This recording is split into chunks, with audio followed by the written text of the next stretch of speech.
সংস্কার, নির্বাচন ও চলমান পরিস্থিতি নিয়ে ইসলামী আন্দোলন বাংলাদেশের রাজনৈতিক সংলাপে অংশ নিয়েছে 5টি ইসলামিক দল। এসব দলের নেতারা আগামী জাতীয় নির্বাচনে ঐক্যবদ্ধ ব্যালট বাক্স নির্ধারণের কৌশল নিয়ে আলোচনা করেন। বুধবার রাজধানীর প্রণবপল্টনে ইসলামী আন্দোলন বাংলাদেশের কেন্দ্রীয় কার্যালয়ে এই সংলাপ অনুষ্ঠিত হয়। সংলাপে নেতৃত্ব দেন দলটির আমির মুফতি সৈয়দ মোহাম্মদ রেজাউল করিম। ইসলামী আন্দোলনে আয়োজিত এই সংলাপে অংশ নেয় বাংলাদেশ খেলাফত মজলিস, জমিয়তে উলামা ইসলাম, নেজামে ইসলাম পার্টি ও খেলাফত মজলিস। সংলাপ শেষে ইসলামী আন্দোলন বাংলাদেশের আমির মুফতি সৈয়দ মোহাম্মদ রেজাউল করিম বলেন, আমরা সমমনা 5টি ইসলামিক রাজনৈতিক দল একত্রিত হয়ে কতগুলো মৌলিক বিষয়ে ঐক্যমতে পৌঁছতে পেরেছি।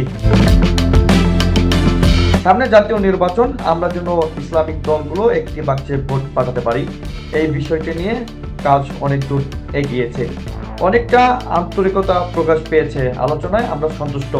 রেজাউল করিম আরো বলেন, প্রয়োজনীয় গুরুত্বপূর্ণ সংস্কারগুলো শেষ হওয়ার পরপরই যৌক্তিক সময়ের মধ্যে জাতীয় নির্বাচন আয়োজনের বিষয়ে সবাই একমত হয়েছেন। বিদেশিরা যাতে বাংলাদেশ নিয়ে টালবাহানা না করতে পারে এর প্রতিবাদ করার বিষয়ে সমমনা রাজনৈতিক দলগুলো একমত হয়েছেন। ইসলামী কল্যাণ রাষ্ট্র প্রতিষ্ঠায় আমরা ঐক্যমতে পৌঁছেছি। ইসলামী আন্দোলনের আমির আরো বলেন, রাজনৈতিক দলগুলোর সঙ্গে এটি শেষ সংলাপ নয়, লক্ষ্যে পৌঁছানোর জন্য ধারাবাহিক এই সংলাপ চলমান থাকবে। নারী সংস্কার বিষয়ক কমিশন বাতিলের দাবি জানিয়ে রেজাউল করিম বলেন, এটি সম্পূর্ণ বাতিল করতে হবে।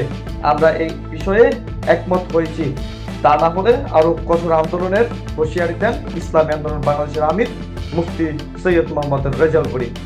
Desk report, people voice.